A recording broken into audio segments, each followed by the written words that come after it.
Qovg'a burch vakillarini dekabr oyida nimalar kutyapti kelinglar shu mavzuda ko'ramiz. Bu guruh va tarot shaxsiy bog'lanish uchun nomeram 90 30 09 07. Demak, qovg'a burchimizdagilar bizda 21 yanvardan 20 fevralgacha bo'lgan kunlari tug'ilgan kunini nishonlaydiganlar kiradi. Demak, qovg'a burchini dekabr oyida nimalar kutyapti ko'rib olamiz. Demak, qovg'a burchi dekabr oyida energiyasi. Qovg'a burchi demak shaxsiy hayoti dekabrda. Demak, qovg'a burchi ish yo'llari, pul yo'llari dekabrda.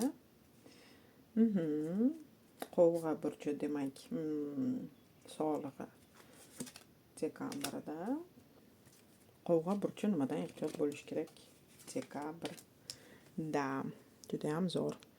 Demak, qovg'a burchilari energiyangiz bu yerda dekabrda. Paj mechey kartamiz tushyapti. Paj mechey kartamizdagilar bizda demak judayam sezgir, diqqatli pajimiz hisoblanadi. Demak, ko'rishimiz mumkin. Bu yerda judayam sezgir bo'lasiz. Hayotda demak kim nima deyapti, kim nima qilyapti, hammasini kuzatasiz. Bu yerda aql bilan analiz, yangi ma'lumotlar yig'asiz deb ko'rsatadi. Ya'niki o'sha demak kimdandir xabar kelishi ham mumkin. Energiyada bu kartamiz aloqaga chiqishli kartasi ham hisoblanadi. Demak, kimdir sizga o'sha eslashi mumkin, xat yozishi mumkin yoki-da o'zingiz kimdir to'g'risida ma'lumot bilishingiz mumkin. Bilmagan ma'lumotingiz demak ochiqlanishi mumkin ekanligini ko'ryapmiz. Bu yerda demak ko'proq diqqatli bo'lishingizni ko'ryapmiz. Hamma narsani kuzatuvchan, ko'proq eshituvchan bo'lasiz deb bizga kartalar ko'rsatyapti. Xo'p, demak, shaxsiy hayotingizda bo'ladigan bo'lsak, Korol jezlov. Kelinglar yolg'izlardan boshlaymiz. Demak, yolg'izlar hayotingizga olov yigit kirib kelayotganini ko'ryapmiz. Vodoley burchimizdagilar adashmasam o'zi energetikasi suv, to'g'rimi? Demak, energetikangizga qarama qarshi mana bunaqa olov yigit kelayotganini ko'ryapmiz. Ya'niki Korol jezllarimiz bizda demak juda ham ehtirosli, olov xarakter, xarizmatichni, yonib turgan erkaklar bo'ladi. Keldim, zap etdim, manikisan. Bu erkaklarning ozgina minus tarafi tez yonib, tez o'tishi mumkin. Ya'niki sizga bo'lgan qiziqishi juda ham tez bo'lib, tezlik bilan yana demak qiziqishini yo'qotib qo'yishi mumkin. Bularga har doim mana shunaqa impulsivность kerak bu qirollarga. Demak, energetikangizga umuman to'g'ri kelmagan qirol kelayotganini ko'ryapmiz. Demak, Korol jezllarimiz odatda bizda qaysi burch vakillari bo'ladi? Demak, o'qitar, qo'y и arslon burchi vakillari bo'ladi. Mana shu burch vakillari kelishiga e'tiborliroq bo'ling. Oilalilarga bu kartamiz nima deydi? Demak, oilalilarga ko'proq o'sha demak bosh rolda eringiz bo'ladi.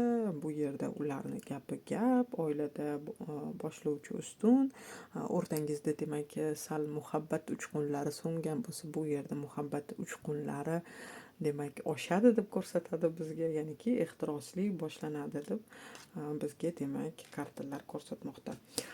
Ish yo'llari, pul yo'llari deganimizda demak bizda karta durak, shut kartamiz tasvirlangan. Bu karta boshlanishlik nulyovoy karta hisoblanadi.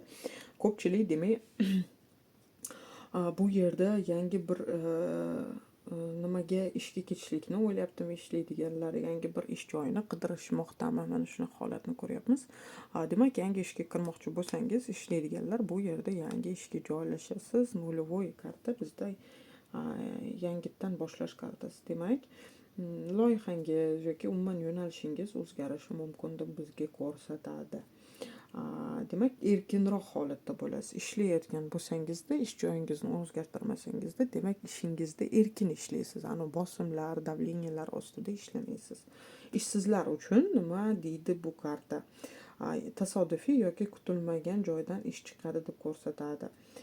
Demak, bu yerda yangi yo'l, mana o'sha yangi yo'lga qadam. Bu yerda albatta ish topa olasiz, go'yoki siz kutmagan joydan ish chiqishi bor ekanligini ko'ryapmiz. Demak, bu yerda sog'lig'ingizni bo'ladigan bo'lsak, bu yerda четверка jezl kartamiz tasvirlangan. Demak, bu karta bizda stabilность kartasi hisoblanadi. Barqarorlik, tenglik kartasi hisoblanadi. Demak, tanangiz o'zini yaxshi his qiladi deb ko'rsatadi. Demak, energiyangizda tinchlik, fiziologik jihatdan o'sha sog'lom bo'lasiz. Bu yerda четверка jezl kartasida unaqa nimalar yo'q, minus taraflar yo'q. Bu yerda sog'lig'ingiz xudo xohlasa yaxshi. Faqat bizda jezllar ko'proq demak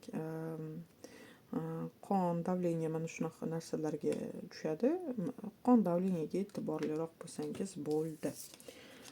Endi biz ko'radigan bo'lsak, nimadan ehtiyot bo'lish kerak? Qovg'a burchi vakillari. Семерка jezl kartamiz tasvirlangan. Demak, bu bizda raqobat kartasi. Kimdir sizga demak qarshi chiqishi mumkin deb ko'rsatadi. O'z fikringizni himoya qilishingiz kerak. Ishingizda demak bu yerda mana o'zi energiyangiz deganimizda informatsiya to'plash energiyasi edi, to'g'rimi? Demak, ko'rishimiz mumkin o'sha haqiqatan sizga qarshi chiqadigan kimdir bo'ladi.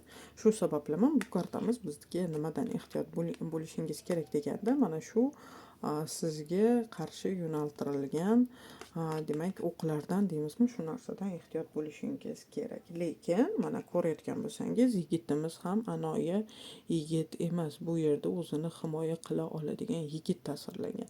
Demak, kimdir sizga qarshi chiqmoqchi bo'lsa ham yorvonaman, buzvoraman degan holatda turishingizni ko'ryapmiz. Demak, mana shu holatdan ozgina biroz ehtiyot bo'lsangiz bo'ldi.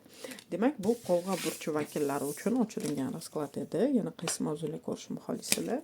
Kommentariyada ko'rsatib o'tinglar.